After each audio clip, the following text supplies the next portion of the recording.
L'homme remarqua quelque chose d'étrange. L'acheteuse chargea l'arme 3 secondes plus vite que lui. Lorsqu'il désaligna volontairement la lunette, elle s'en rendit compte immédiatement. Elle fit un seul ajustement et le fusil de précision toucha une cible à 1 km de distance. Cela le fit réfléchir. Il n'y a pas si longtemps, il avait annoncé à l'organisation qu'il voulait prendre sa retraite. Et soudainement, ils avaient arrangé cette transaction. Ce ne pouvait pas être une coïncidence. Ce qui le surprit encore plus, ce fut quand l'acheteuse lui rendit l'arme et lui demanda de tirer à côté d'elle pour tester le silencieux. Il avait l'occasion parfaite de la tuer, mais il ne le fit pas. À la place, il eut une meilleure idée. L'acheteuse aimait l'arme et était prête à conclure l'affaire, mais l'homme affirma qu'elle avait encore besoin de quelques ajustements. Heureusement, elle ne se douta de rien et accepta d'attendre. Sur le chemin du retour, Jack donna un coup de pied à son pare-choc et se rendit dans un garage. Pendant que le mécanicien réparait la voiture, Jack tenta discrètement de voler quelques pièces pour améliorer l'arme. Mais le propriétaire le surprit.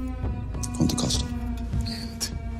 Lorsqu'il rentra chez lui, il démonta rapidement les pièces qu'il avait achetées. Il ajouta des entretoises, les fixa au marteau, découpa un tuyau en acier en 12 morceaux, les empila avec les entretoises, puis glissa l'enveloppe extérieure par-dessus. Tout s'ajustait parfaitement. Il avait construit un silencieux sans aucun signe de modification. Pour s'assurer qu'il corresponde à l'arme réelle, il acheta un modèle d'occasion au marché noir, le démonta entièrement, puis le remonta. Il ressemblait exactement à l'original. Il fit même un léger ajustement d'exprès. Puis vint l'étape la plus importante. Il lima l'extrémité de la balle, y perça un petit trou et y injecta une goutte de mercure. Même si la balle ne touchait pas un organe vital, le mercure pouvait quand même tuer. Le lendemain, la transaction se déroula comme prévu. Mais juste après que Jack ait remis les balles spéciales à l'acheteuse, elle déclara soudain qu'elle avait besoin d'aller aux toilettes et voulait aussi tester à nouveau l'arme. Même le serveur se précipita dans la cuisine, laissant Jack seul. Quelque chose clochait. Quand l'acheteuse revint, Jack glissa rapidement un pistolet dissimulé dans sa poche. Heureusement, elle ne remarqua rien. L'argent en main, Jack décida qu'il était temps de quitter cette vie dangereuse. Le lendemain, Jack prévoyait d'annoncer à sa femme qu'ils devaient repartir ensemble. Mais il ne savait pas qu'il était déjà traqué. Quelqu'un visait sa tête.